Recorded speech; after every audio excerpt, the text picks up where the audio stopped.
പോക്കുവെയിൽ ചുവന്ന ചായം പുരട്ടിയ സമയത്തായിരുന്നു ഞങ്ങൾ ദാൽ തടാകത്തിലെത്തിയത്. തൊട്ടടുത്തെ മുഗൾ ഗാർഡനിൽ സൂര്യൻ അസ്തമിക്കുകയാണ്. മറുവശത്തുള്ള സവർവാൻ മലനിരകളുടെ നിഴൽ തടാകത്തിൽ പതിഞ്ഞു കഴിഞ്ഞിരുന്നു. തടാകത്തിലാകെ പോക്കുവെയിലിൻ്റെ നേരിയ ചുവപ്പ്. ഹൗസ് ബോട്ടുകളൊന്നും കാണാനില്ല.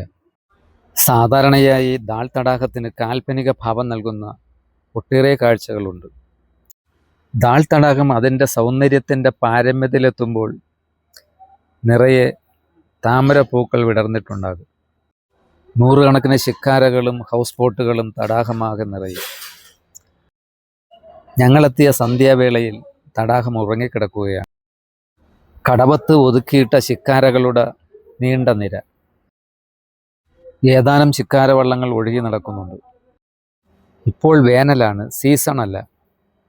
ഞങ്ങളുടെ ഗൈഡ് രഞ്ജിത്ത് വളരെ പ്രയാസപ്പെട്ടാണ് ശിക്കാരകൾ സംഘടിപ്പിച്ചു തന്നത്.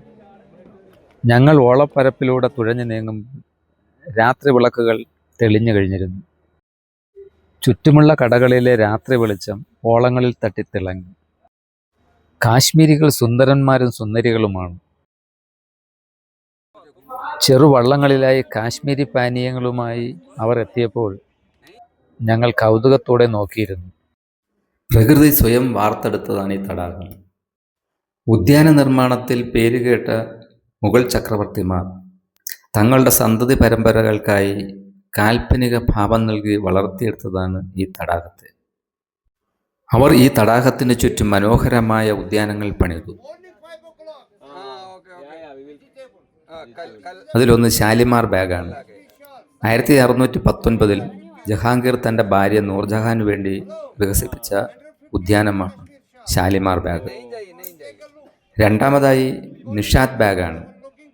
1619 നൂർജഹാൻ്റെ സഹോദരൻ ആസഫ് ഖാൻ വികസിപ്പിച്ച ഉദ്യാനമാണ് നിഷാദ് ബാഗ്.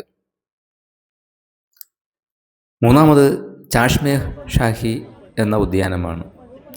ഷാജഹാൻ ചക്രവർത്തിയാണ് ഇത് നിർമ്മിച്ചത്.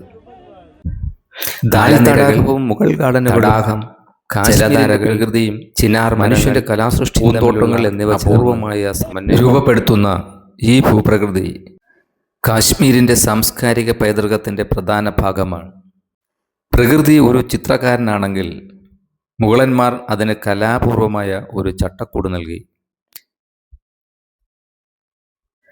തടാകത്തിന് ചുറ്റും ഉള്ള പ്രദേശങ്ങളിൽ വികസിച്ചു വന്ന മുഗൾ ഉദ്യാനങ്ങൾ 17ാം നൂറ്റാണ്ടിലുമാണ് വികസിച്ചു വന്നത്. പേർഷ്യൻ ഉദ്യാന സങ്കല്പമായ ചാർബാഗ മാതൃകയാണ് കാശ്മീരിൻ്റെ പ്രകൃതിദത്ത ഭൂപ്രകൃതിയെ മാറ്റിയെടുക്കുവാനായി മുഗളന്മാർ ഉപയോഗിച്ചത്.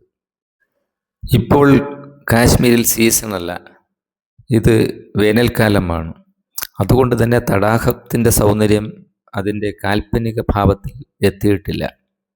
സാധാരണയായി കാണുന്ന ഹൗസ് ബോട്ടുകളോ സഞ്ചരിക്കുന്ന വാണിഭശാലകളോ കാണാനില്ല. അങ്ങിങ്ങായി ചില ശിക്കാരകൾ ഒഴുകി നടക്കുന്നുണ്ട്. സന്ധ്യാസമയത്ത് തിരക്ക് പിടിച്ച് മടങ്ങിപ്പോകുന്ന കച്ചവടക്കാരുടെ ചെറുവള്ളങ്ങൾ,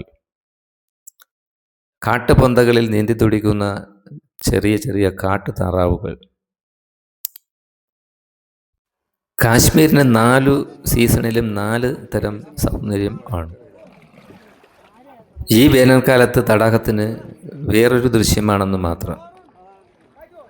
സന്ധ്യാസമയത്തെ തടാക കാഴ്ചകൾ ഹൃദയഹാരിയാണ്. ഏതാനും സമയം ഈ തടാകത്തിൽ ചിലവഴിച്ചപ്പോൾ എൻ്റെ കണ്ണിലുടക്കിയ ചില ചിത്രങ്ങളാണ് ഞാൻ ഇതിൽ പങ്കുവയ്ക്കുന്നത്. ശ്രീനഗറിൻ്റെ ഹൃദയഭാഗത്ത് സ്ഥിതി ചെയ്യുന്ന ദാൽ തടാകം കാശ്മീരിൻ്റെ ചരിത്രത്തിലും സംസ്കാരത്തിലും വിലപ്പെട്ട സംഭാവനകളാണ് നൽകിയിട്ടുള്ളത്. കാശ്മീരിൻ്റെ പ്രകൃതിയുടെയും ജനജീവിതത്തിൻ്റെയും പ്രധാന പ്രതീകമായി ഇത് മാറിയിരിക്കുകയാണ്. കാശ്മീരിൻ്റെ പുറം കാഴ്ചകൾ കാണാനെത്തിയ സഞ്ചാരിയാണ് ഞാൻ.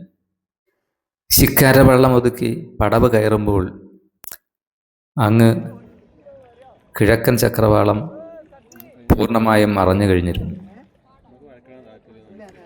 നീന്തിത്തുടിച്ചിരുന്ന കാട്ടുതാറാവുകൾ പൊന്തക്കാടുകളിലേക്ക് മറഞ്ഞു.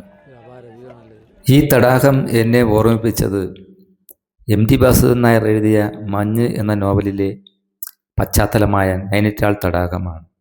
വിമല എന്ന കഥാപാത്രത്തിൻ്റെ കാത്തിരിപ്പും അവരുടെ മനസ്സിലെ പ്രതീക്ഷകളും നിരാശകളും ഏകാന്തതകളും കഥയായി മാറിയ മഞ്ഞ് എന്ന നോവൽ. മഞ്ഞിലെ കഥാപാത്രങ്ങളായ ബുദ്ധുവിനെയും സർദാർജിയെയും പോലുള്ള എത്രയോ കഥാപാത്രങ്ങൾ ഇവിടെയും കാത്തിരിക്കുന്നുണ്ട്.